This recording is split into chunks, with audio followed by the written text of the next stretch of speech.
Pour la toute première fois, vous allez découvrir l'intérieur d'un hôtel particulier parisien exceptionnel et complètement fermé au public. C'est la résidence privée du décorateur d'intérieur à la renommée mondiale, Juan Pablo Molineux.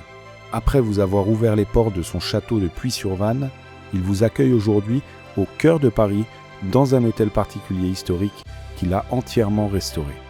Juan Pablo va vous guider à travers chaque pièce, même les plus intimes, et vous révéler ses choix audacieux pour la décoration et pour cette restauration d'envergure. Bienvenue à l'hôtel Claude Passard. C'est notre résidence parisienne de mon épouse et moi. Et je voudrais vous montrer et que vous découvrez un travail de restauration plutôt total d'où nous avons commencé que vous verrez à la fin de ce parcours. Je vous invite maintenant à passer à le vestibule d'entrée. Nous sommes dans le vestibule d'entrée, qui c'était effectivement originalement le vestibule d'entrée de cette maison. Je dois dire que pendant la Révolution, ce bâtiment était vandalisé et puis il n'y a rien d'important, rien à restaurer, etc. à l'intérieur, sauf un plafond à l'étage qui était grâce à ce plafond que la maison était classée. Et parce que c'était classé, on a évité la démolition de tout ce bâtiment. On verra ça un peu plus tard, mais à l'intérieur de tout cet espace, il n'y avait rien. Sauf dans cet espace-là et mon bureau à côté, parce que c'est les dernières lots que j'ai achetés. Je dois dire que j'ai acheté à 11 différents propriétaires. Pas facile, mais effectivement, ça passait bien. Et ici, il y avait une mezzanine, c'était divisé en deux, cet étage. Et ici, dans cette mur, des grandes ouvertures, parce que ça, c'était de boutiques. Alors, heureusement que j'ai pu acheter ça, parce que le mur était fragilisé à cause des ouvertures qu'ils ont fait. Et quand j'ai pu éliminer la mezzanine et le mur ici, on a vu qu'avec urgence, on nous devait traiter la façade de côté rue de ce bâtiment. Ça, après restauration de la façade, que c'était vraiment compliqué. Moi, j'étais laissé ici avec un espace blanc et vide. Il y avait des ciments, de murs blancs et il n'y avait même pas de plâtre. Ça m'a permis de pouvoir faire une décoration. C'est pas une restauration, mais c'est une décoration. Et moi, je voulais faire toujours, que j'adore la faïence bleu-blanche. Alors, on a fait ici, comme vous voyez, c'est le château Saint-Cloud. Ici, le château du Marly. Et là sont les jardins des Liancourt. Alors, cette faïence a une histoire parce que quand on reçoit ici, on demande si c'est portugais, si c'est Delft, etc. Et vraiment, c'est très français, ça. Parce que il y a un truc que pas tout le monde sait, que Louis XIV, il a fait démolir un bâtiment dans le parc de Versailles pour construire là, dans ce même espace. Malheureusement, ils ont fait ça parce qu'on aurait pu laisser ça et le construire à côté. Le Trianon, le Grand Trianon. Et c'est ce qui existait là, c'était le Trianon en porcelaine. Et c'était un petit bâtiment. C'est une grande salle, pratiquement, que c'était utilisé l'été pour déjeuner ou des choses comme ça, parce que c'était frais. Et le sol, le mur et les plafonds, à l'intérieur, étaient en faïence bleu-blanc. Et l'extérieur, et les murs et les toits étaient en faïence blanc et bleu. C'est pour ça que ça s'appelait le Trianon en porcelaine. De là qui vient, mais c'est une longue histoire de l'artisanat qui pouvait produire ça. Je l'ai trouvé ici à Paris, ici à 9000 carrés.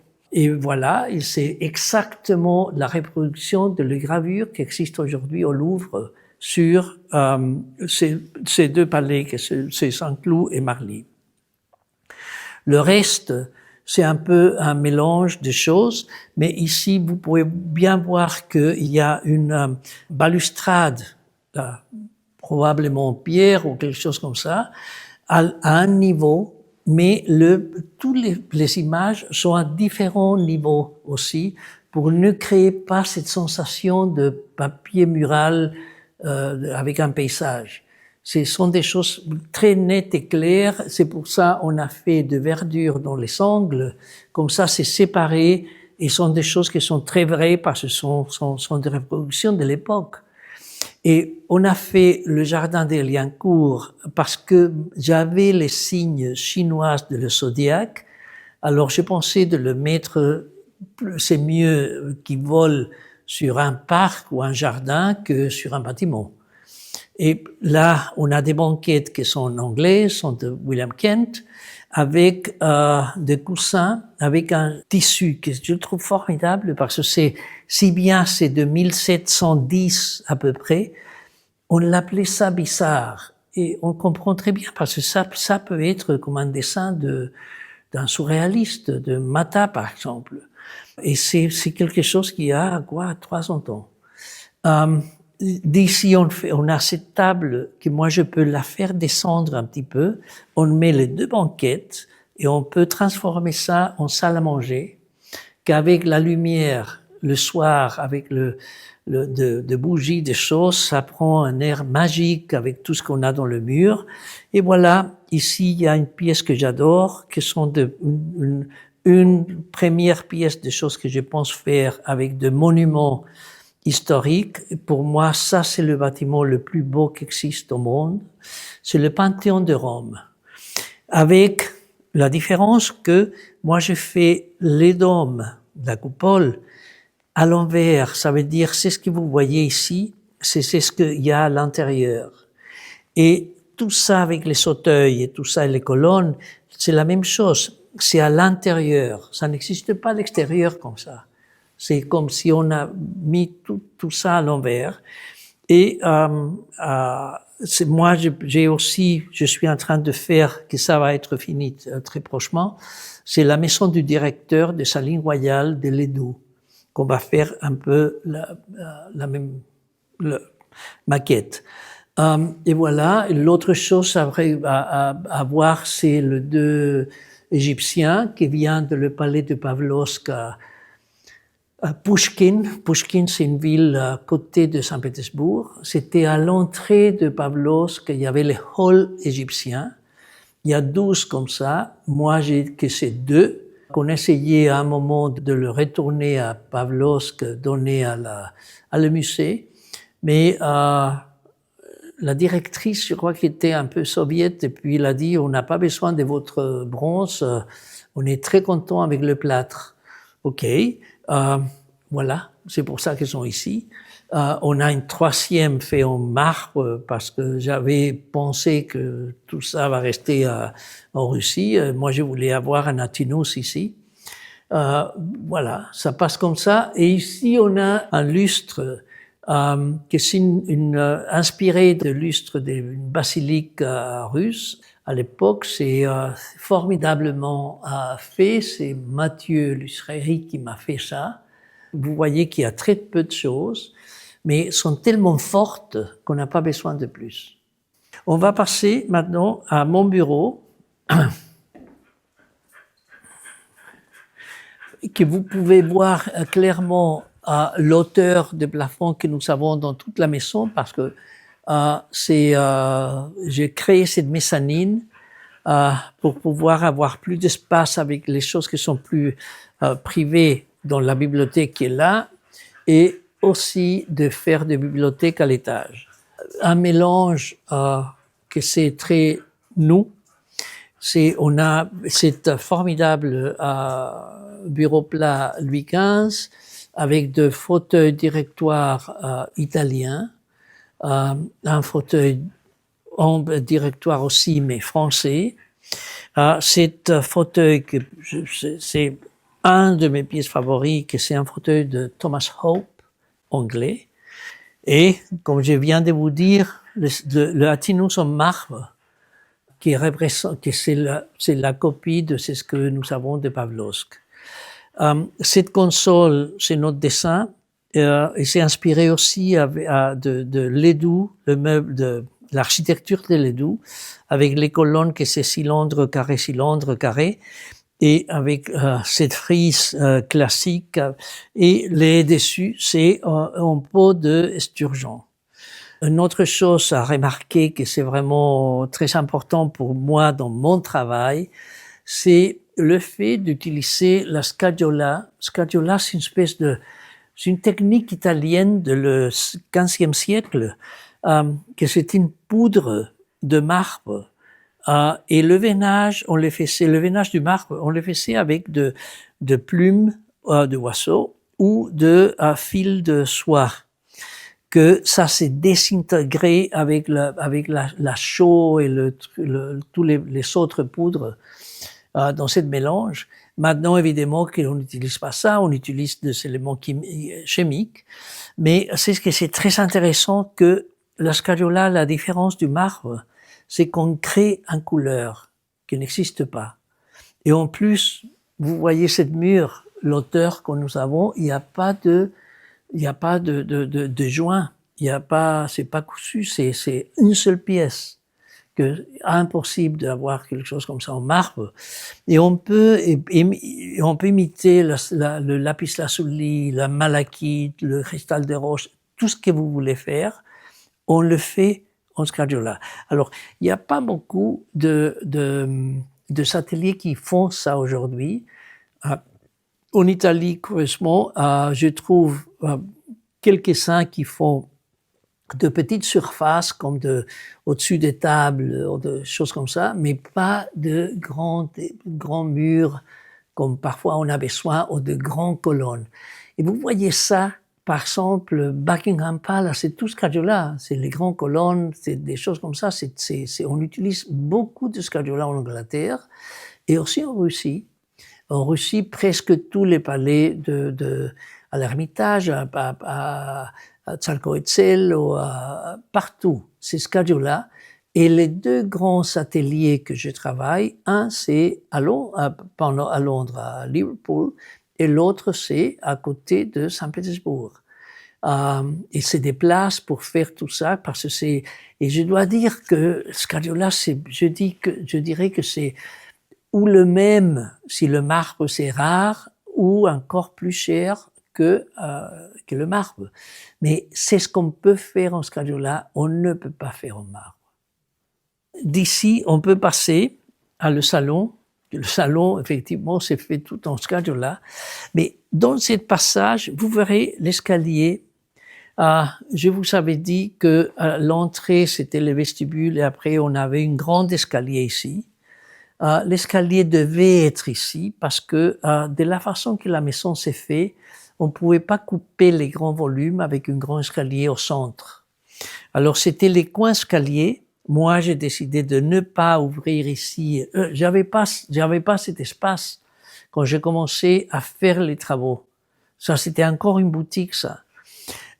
Mais même si je voulais pas le faire ici parce que je perdais un espace assez grand ici pour un escalier.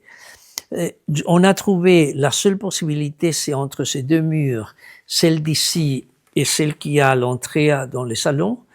Et pour pouvoir déguiser une petite escalier en quelque chose d'un peu grandiose, un peu qui a l'allure d'un escalier importante. On a fait de grandes marches ici, ça s'étrangle là, et de nouveau à l'auteur qu'on verra, c'est la copie de cette grande marche d'ici.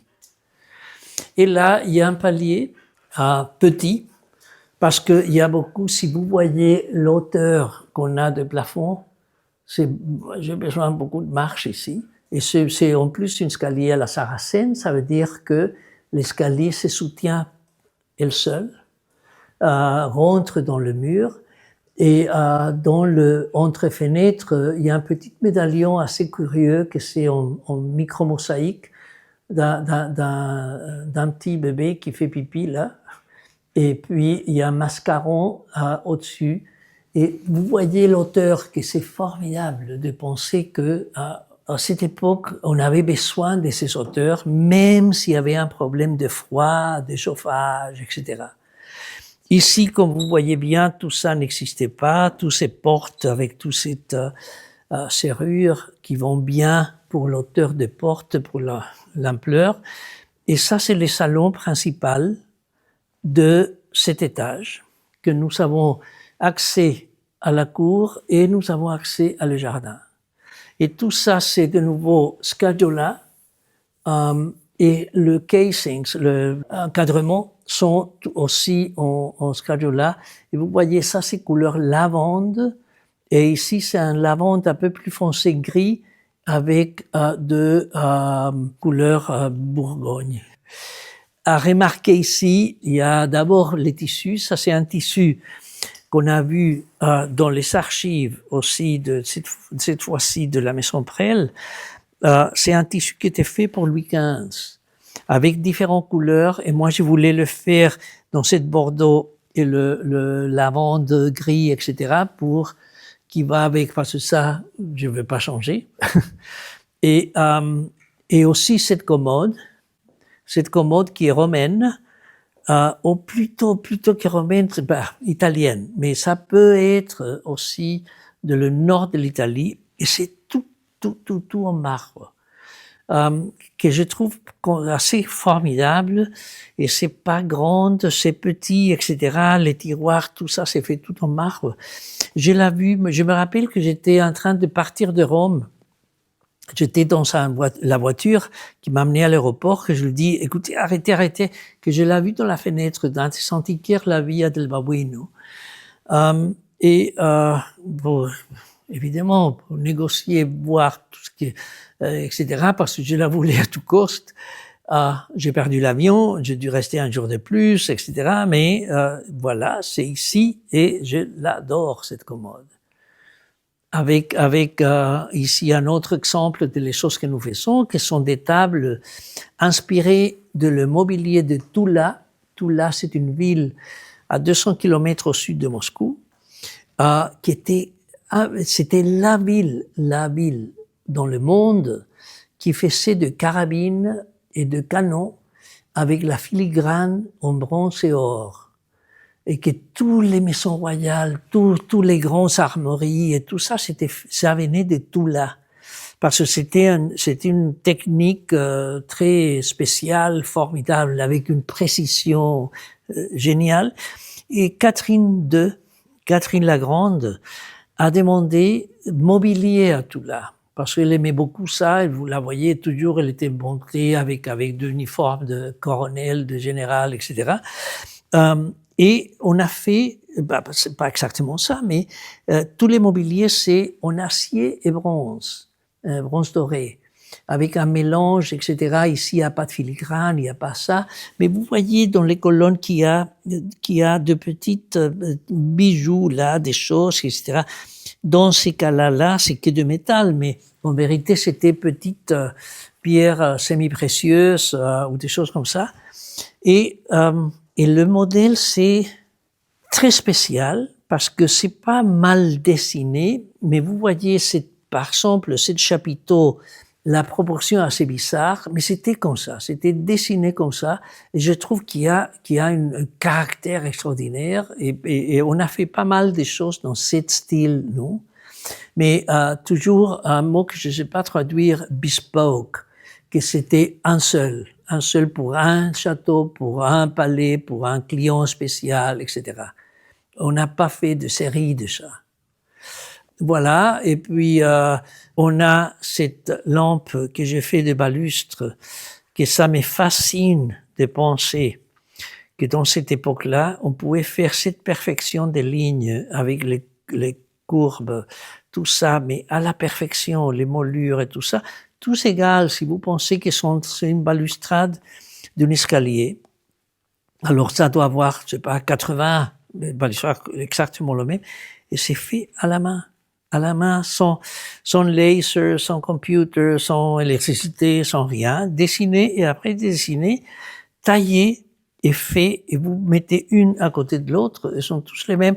On dit, parce que le marbre c'est le même, que ça c'était, selon l'antiquaire, que moi j'ai eu cette balustre, que c'était l'escalier des ambassadeurs à Versailles, qu'on s'était démoli, qu'ils sont quelque part, et puis bon, voilà, c'est arrivé ici. Et là, que j'aime bien parce que ça coupe un peu tout ce que j'ai ici, c'est cette diptyque d'un photographe qui s'appelle Doug Hall. Il a fait toute une série, entre des autres choses, cette série qui sont les théâtres d'opéra dans le sud de l'Italie. Ça, c'est le théâtre de Fano, que c'est quelque chose, c'est tellement italien. Regardez un peu le théâtre comme il est, qu'il n'y a pas trop de choses. La toile de rideau, c'est extraordinaire, c'est formidable. Et là, nous avons une console. Le modèle existe à Versailles. Le marbre sont normalement le même qu'à Versailles. Celle-ci, je le trouve plus jolie encore. Il y a plus de personnalité et c'est vraiment les couleurs et tout ça, c'est très profond. C'est chinois.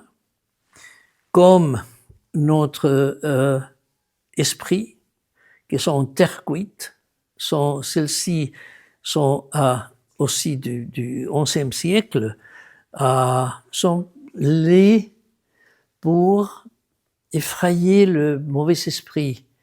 Mais je ne le trouve pas laid du tout, je le trouve très sympathique en plus. Alors, il y a une contradiction là, mais ce sont des pièces que j'adore ça. Contre la boule de Lucio Fontana, et voilà, une table d'architecte allemande, 18e, et mon miroir vénitien qui est là, que c'est une sculpture en bois tellement jolie que ça a l'air de bronze. Qui a à côté de le miroir, il y a de wall sconces qui sont à sélénium, que c'était l'assistant de Bacchus. Il buvait plus que lui. Et il y a une drôle de tête là, sculptée. Voilà, ça c'est notre salon. Nous utilisons ça avec un double utilisation. C'est privé, quand nous avons besoin d'avoir ça, et tout ça, c'est le hall d'entrée, le vestibule d'entrée, la bibliothèque et les salons, accès à la cour et le jardin, privé. De l'autre côté, si je dois avoir des clients d'importance, etc., je le reçois ici, dans mon bureau, et ici, ça passe à être le salon du bureau, parce que tous les bureaux commencent à partir de cette porte-là, que c'est la seule partie qui est publique. Tout ça, c'est privé. Comme vous voyez, dans l'état que nous sommes ici maintenant, que je vous parle de le mur en scagliola, de le rideau, de cet meuble. D'ailleurs, un de cette bergère, c'est Versailles, l'autre c'est Saint-Cloud. C'est pour ça que moi je les tapissais différents. C'est tellement satisfaisant de le voir, d'avoir fait ce que nous avions fait, de restaurer cette maison de 400 ans, que je le ferai 1000 fois de nouveau. Vraiment, c'est tout ce que c'est, le délai, le problème de dimension, les choses qui n'arrivaient pas, on oublie. Mais toutes les belles choses quand on a reçu ici de personnages importants et que tout le monde est ravi parce qu'on les sent ravis, ça c'est tellement formidable que c'est comme it makes sense. Je jamais sais comment dire ça, mais c'est quelque chose qu'on vous fait sentir tellement bien, très heureux d'avoir fait ça. J'ai des photos que vous verrez quand nous étions en plein chantier, que c'est vraiment une autre chose. Si vous voyez ça et vous n'êtes pas avec la force, l'idée, la force et évidemment les moyens pour pouvoir attaquer et le faire comme ça, c'est vraiment décevant. Mais voilà, après tout cet effort, c'est le contraire de décevant. Je ne sais pas si ça existe, mais c'est glorieux, c'est formidable. Maintenant, nous sommes ici, je peux ouvrir cette porte pour passer à le jardin. En sortant de le salon, on arrive à le jardin et le jardin n'existait pas. L'espace pour les jardins arrivait avant jusqu'à la rue. Après, ils ont construit ce bâtiment-là, que je dois raconter quelque chose de le bâtiment. Mais ici, on a fait cette espèce de mur en triage pour séparer l'entrée de voiture qu'il y a derrière cette triage et cette petite jardin intime. Le jardin, le dessin, on l'a fait avec une inspiration d'un petit jardin qui s'était fait par André de Cerceau. André de Cerceau, c'était un architecte, aussi landscape architect, qui a fait l'escalier en fer à cheval de Fontainebleau et aussi des autres très importants comme architecte, mais il a dessiné des jardins et c'était un peu la même configuration d'une espèce de T comme ça, avec très petit. Et c'est pour ça on a mis le 4 arbres ici, l'espèce de parterre un peu sauvage et un petit morceau de gazon là. Ce bâtiment que vous voyez là, que c'est 19e, avant c'était prolongé jusqu'ici et de l'autre côté jusqu'au là. Et ici, que c'est difficile à croire, il y avait un autre bâtiment comme celle-ci, qui ne touchait pas la façade. Il y avait un espace, j'imagine, un petit espace contre cette façade. Et le moment qu'on a décidé de démolir tout ça, de laisser ça respirer, parce qu'ici il y avait une toiture, c'est une usine de conserve. Tout ça a disparu. On a trouvé cette façade que je la trouve formidable, qui est très élégante, très belle, très italienne, avec la pierre qui a aucun détail sauf le petit pédements qui sont là sur les fenêtres, qui sont vraiment d'une simplicité presque contemporaine, avec un stuc couleur rose pâle, que c'est vraiment très différent à la façade que vous avez vue dans le cours d'honneur. Et comme ça, moi, je peux ouvrir la porte qui est exacte comme celle-ci, de l'autre côté du salon, qui sort à la cour d'honneur. Et ici, à le jardin, c'est pour ça on peut faire des événements pour French Heritage, pour Welsh Monument Fund ou American Friends of Versailles, sans aucun problème. Et la maison commence à vivre de là à l'autre côté.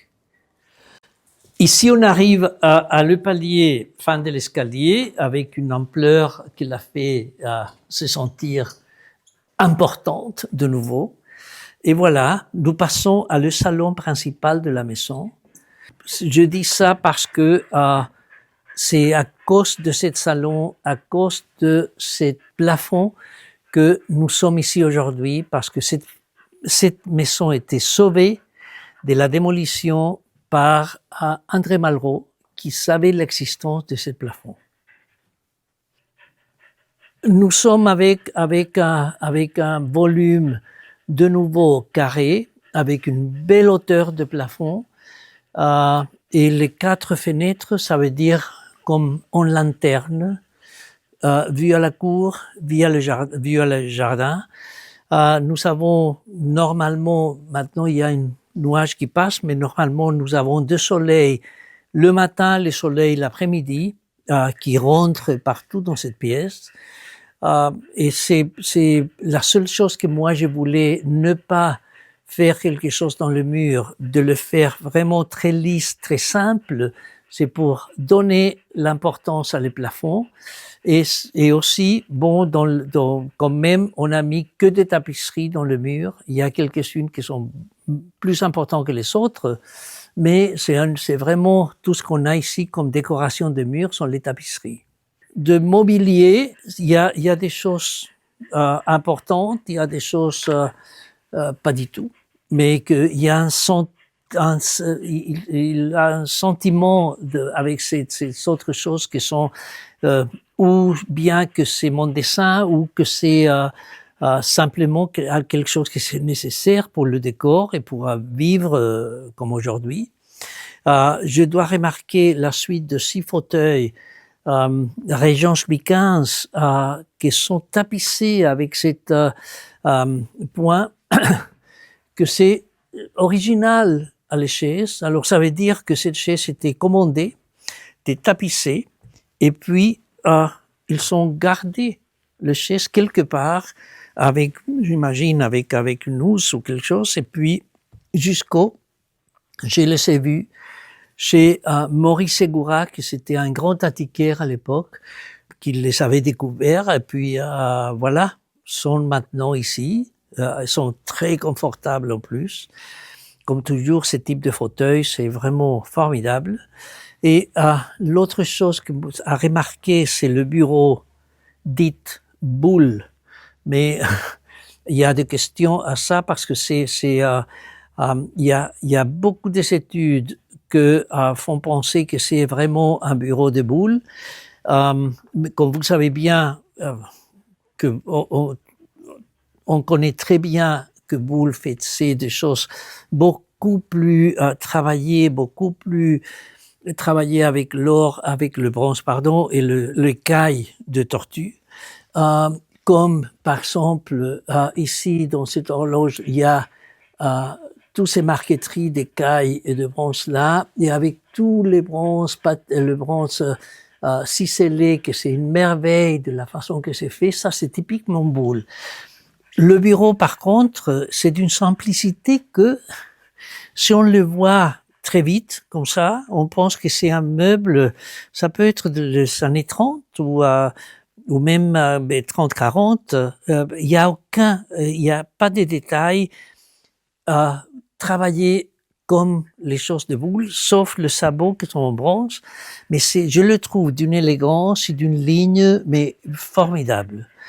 Et ça, c'était une pièce maître dans la Biennale des Antiquaires ici à Paris en 2004. Puis a passé par différentes mains et finalement j'ai pu l'avoir.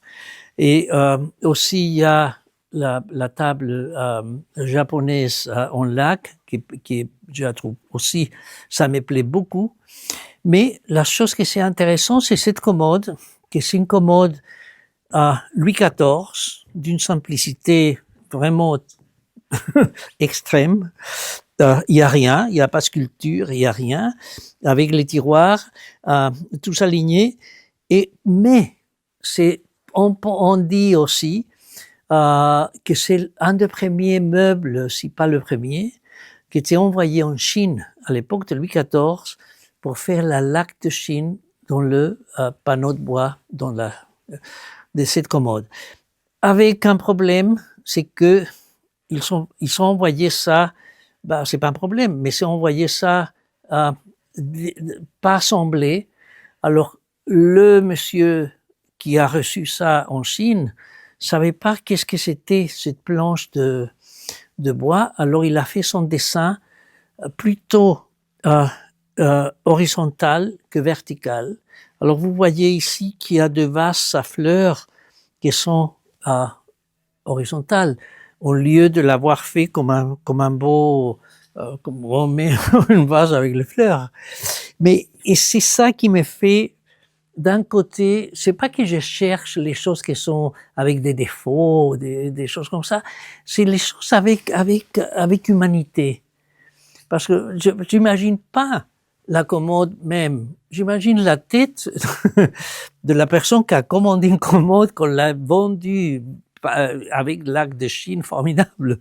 Et il arrive un truc que vraiment il faut mettre la commode de l'autre côté pour l'apprécier. J'apprécie ça, qu'il y a une intention, et il y a aussi une humanité avec ça. Les autres choses aussi, je les apprécie beaucoup parce qu'il y a la perfection. Alors il y a les deux côtés. Et voilà, c'est une table qui est contemporaine avec un micro-mosaïque que je peux travailler avec tous les artisans et tous les arts and crafts encore existantes, et que c'est très important de pouvoir continuer avec eux, de leur donner des choses à faire, et comme ça on continue avec une tradition européenne et très française de cette excellence avec le artisanat. De l'autre côté, il y a des choses que nous commençons à être plus globalistes aujourd'hui et on commence à découvrir aussi que il y a des endroits très loin de la France avec un savoir-faire que c'est exceptionnel aussi. Je vous avais montré, quand on a vu en bas le salon en Scadiola, par exemple, tous ces Scadiola, tous les encadrements des portes et tout ça, qui sont formidables et sont faits. C'est pas en Europe que c'est fait ça. D'ici, on a un miroir vénitien aussi que c'est assez beau. Parce qu'il y a une architecture, il n'y a pas les trucs fleuris comme une espèce de wedding cake. C'est vraiment simple, vraiment, ce sont les choses aussi que je trouve assez attractives. Ça me parle beaucoup, ça. Et avec le 3 chevaux, c'est vrai, c'est bon, les autres sont coussins lointains. Et voilà, et c'est ce que je n'ai pas trop dit, c'est le plafond, que le plafond est signé 1619. Ça veut dire que ce plafond existe de l'époque de ce bâtiment. Et il y a les initiales de Claude Passard. Claude Passard, c'était le secrétaire de Louis XIII et qui avait commandé à Gaston de Soulignac la construction de ce bâtiment. Et que Gaston de Soulignac a été nommé à un moment, il y a seulement un document qui s'est signé par la duchesse de Guise, que c'était la famille qui Soulignac travaillait pour, qui mentionne comme titre à Soulignac de architecte de bâtiment du roi. Alors c'était quelqu'un important et c'est quelqu'un évidemment qu'avec beaucoup de goût. Vous voyez dans les façades que vous avez bien vu la différence entre la façade de la cour et la façade du jardin, qui a un savoir-faire là. Et voilà, c'est ce que je peux dire de cette pièce que évidemment l'hiver même mon épouse Pilar ouvre les fenêtres parce que c'est très chaud. Nous avons un chauffage formidable pour que je puisse faire utilisation de les cheminées que j'adore. L'odeur de cheminée, s'il sort un peu de fumée, encore mieux. Ça donne un peu l'idée de comment utiliser aujourd'hui cette pièce. On va passer maintenant à l'autre salon. Avant que je viens de passer à voir mon bouquet préféré, que ça vient de le fleur que nous avons aujourd'hui à Puy-sur-Vanne, que j'adore. C'est un château que j'adore. Et surtout en cette époque-là, regardez la beauté de cette pivoine. Bon, ça c'était une distraction de notre tour. Je dois aussi vous montrer que les dessins de Le Fenêtre, que c'est bien les dessins qui correspondent à cette époque. Nous sommes encore en 1620, mais j'ai copié ici le même dessin dans cette porte que c'est en lac de Chine pour avoir une espèce de mariage parce que c'était un peu trop différent de ce que où nous sommes à de passer à cette salle qu'on va passer maintenant. Que c'est tout un salon en lac de Chine, une boiserie de lac de Chine. Et c'est pour ça que vous voyez bien, c'est ce que je vous dis là, entre les fenêtres, les portes, etc. Et ça, c'était peint ici à Paris, il y a 25 ans, pas plus que ça. Et la façon de faire les détails, de faire le ton des peintures et tout ça, ça approche tellement un beau panneau aussi 17e de lac. C'est seulement de détails de paysage, mais la partie supérieure, c'est la bordure de le paravent que j'ai dans notre chambre à coucher, que c'est un paravent 17e.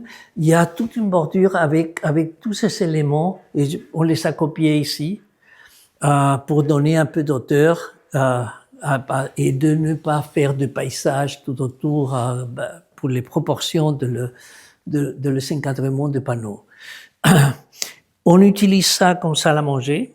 On fait une table ronde avec tout le chaises, etc., qui sont d'époque, sont bien.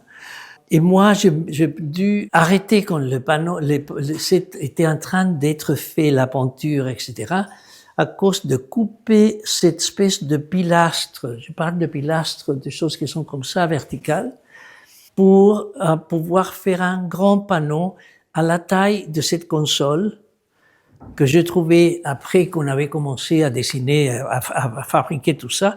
Et c'est une console qui est très bien. C'est d'époque Ming, d'une seule pièce. Alors ça rentre parfaitement là. Et puis on a ça qui a pas mal de siècles. C'est du 7e siècle. Et c'est ce que j'adore, sont les sculptures japonaises. C'est bronze, la patine, la couleur, c'est formidable, mais aussi qui parle d'une philosophie aussi assez humaine, assez touchante. Parce que si vous voyez ce monsieur, il est tout parfait, même avec une petite poids qui est là, mais ses bras sont énormes, longs. Vous voyez l'autre, qu'il est très bien, c'est tout parfait, sauf que les jambes sont très longues. Alors, moi, j'ai demandé pourquoi ça. On m'a dit parce que ça prouve que pour avoir une personne parfaite, on a besoin de deux. Ça veut dire que l'homme devrait jamais être seul, toujours trouver son couple, pour que puisse de deux faire un. Parce que si cette personne, si ses bras le mettons là, la proportion va être correcte. Et ses jambes ici, lui, va être aussi correct.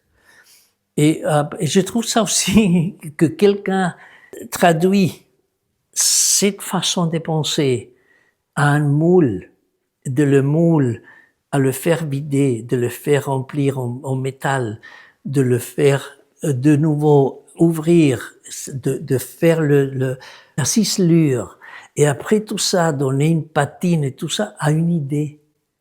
Et ça aussi, comme je vous racontais la commode qui est peint upside down, ou le bronze, etc. Il y a plein de choses qui a entre humeur et sagesse. Et on rentre à la salle à manger, que c'est un travail que j'ai fait récemment, et de nouveau, une espèce de travail exceptionnel. Parce que c'est ce que vous voyez ici, sont de plumes de pintade et de plumes de faisans. Alors chaque plume est comme ça, petit. Ça sont des plumes de faisans qu'on a mis là pour ne pas voir tout ça complètement seul.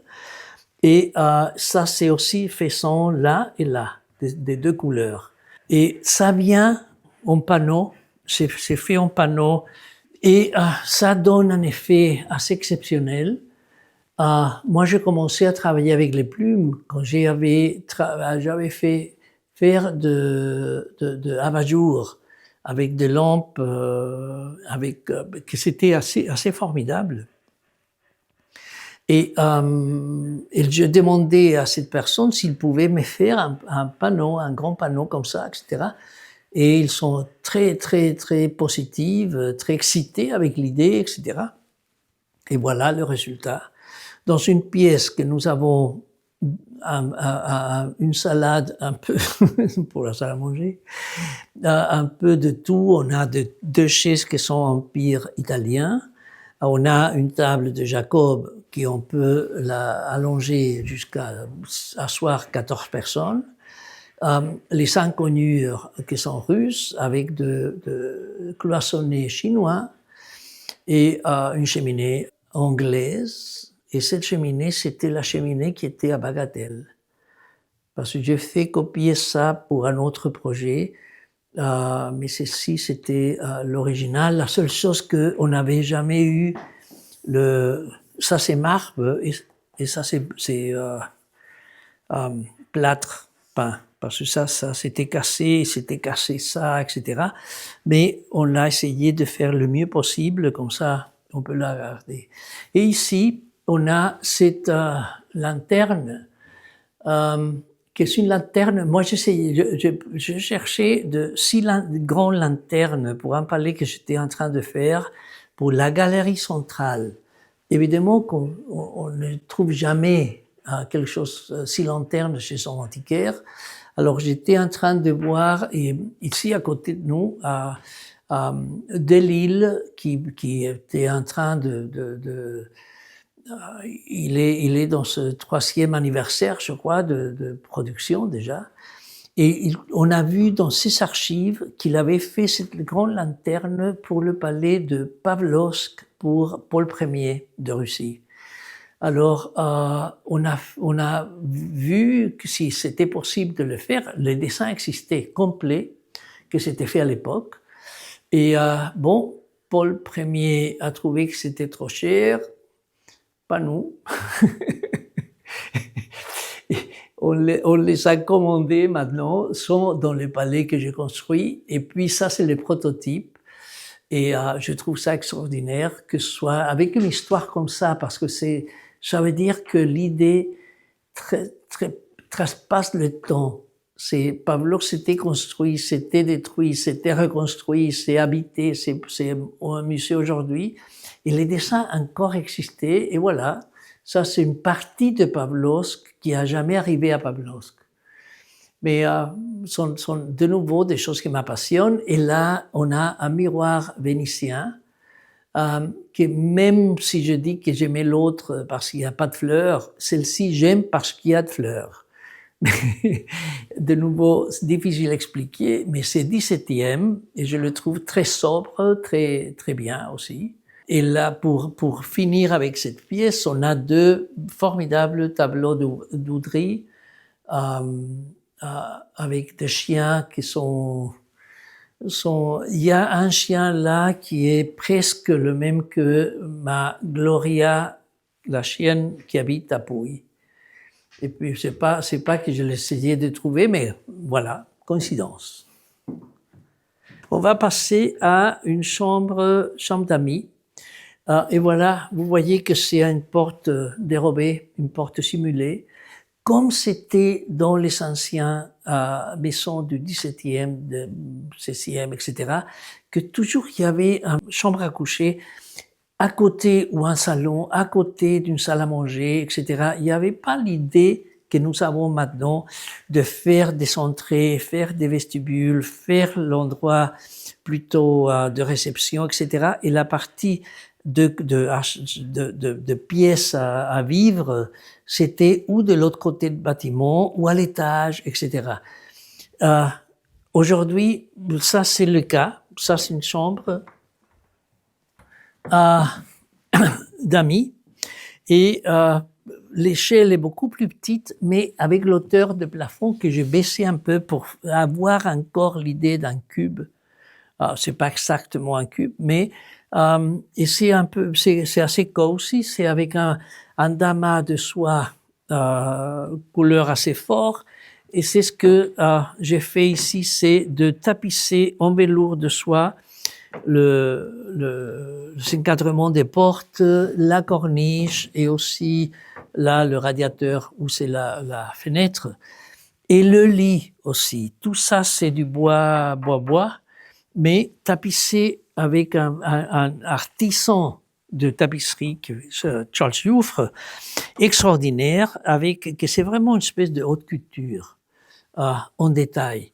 Et ça, c'est ça qui fait que la valeur de ça, c'est les dessins et la façon que c'est fait.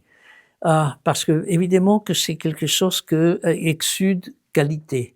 De reste, il n'y a rien, c'est 2 tables inspirées par Leleu et puis une commode italienne, et voilà. Maintenant, nous arrivons à la salle de bain de la chambre d'amis. Rien de particulier, il y a évidemment tout ce qu'il faut avoir, etc., la baignoire, douche, mais c'est ce que c'est particulier, c'est tous ces miroirs que vous voyez, parce que le modèle de le bronze Et ça vient, c'est copie exacte de le bronze qui soutient le miroir à la Galerie des Glaces à Versailles.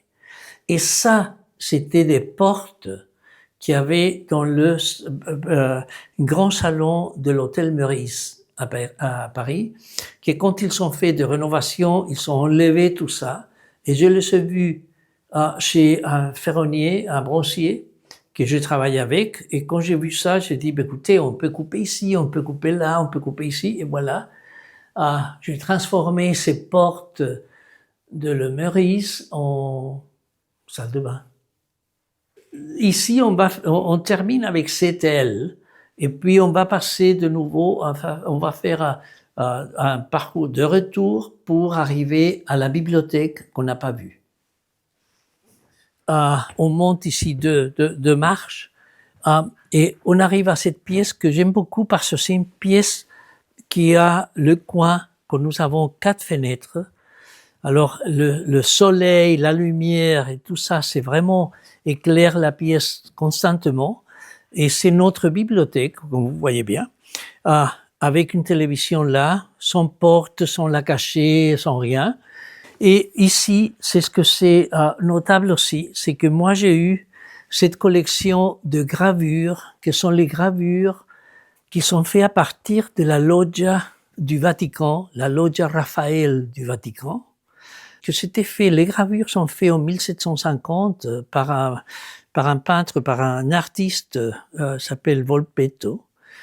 Et lui, il a fait les gravures et aussi il a fait les données de couleur d'une façon extraordinaire parce que ce sont vraiment la sensation que vous êtes là pour voir c'est ce qui existe même aujourd'hui dans les voûtes et dans les murs les loggias là.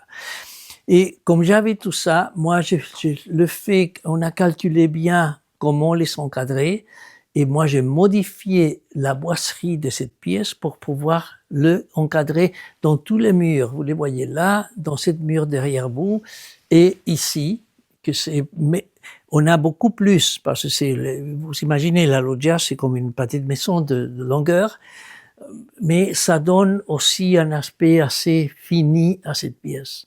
Et de les choses qui sont un peu remarquables, on a une très belle table ici de Westwiller, on a cette fauteuil que c'est la suite, cette bergère, pardon, de Madame de Récamier, le reste est au Louvre. Et ce bureau que c'est récemment qu'on a eu ça, c'était dans la vente de Hubert de Givenchy, c'était son bureau dans son salon privé. C'est un bureau russe de fin 18e. Et voilà, tout marche bien, même si ça c'est Jacob, ça c'est, comme j'ai dit, de Westwiller, ça c'est Jacob aussi. Ces chaises sont italiennes, sont on a le reste de fauteuils de ça c'est, et voilà, petite table là, avec des lampes de Giacometti. Si je décris ça, si je fais un inventaire, on doute parfois que tout ça on peut mettre ensemble. Mais voilà, de nouveau, il y a un coloris, il y a l'ensemble avec le mur, avec la couleur des livres, avec le tapis que c'est rose même, c'est assez contradictoire avec tout ce qu'on voit. Mais il y a une conversation ici que c'est agréable. Nous sommes ici dans le master bedroom, que c'est une chambre très très spéciale pour nous parce que c'est un peu isolé et en même temps il y a quelque chose de très agréable, silencieuse. C'est intime. J'ai l'impression d'être intime. D'abord avec toutes les photos que nous avons de les gens cette table-là, on a des photos à nous, mais ici avec des personnages qui sont importants pour nous. Et avec du mobilier que ça dit quelque chose de l'histoire aussi. Ces deux gaines sont de l'époque révolutionnaire, c'est contre moi tout ça, mais quand même je le sais. Et aussi il y a cette formidable paravent que c'est Qianglong, c'est daté 1761. Si on pense 1761, on voyait ça comme histoire de c'est ce qui passait en Chine et avec des coutumes, avec des musiciens, avec des enfants, avec des dames de palais, etc. En même temps que à Versailles était les splendeurs de Versailles avec une différence de culture, une chose, mais les deux mondes si raffinés et si formidables.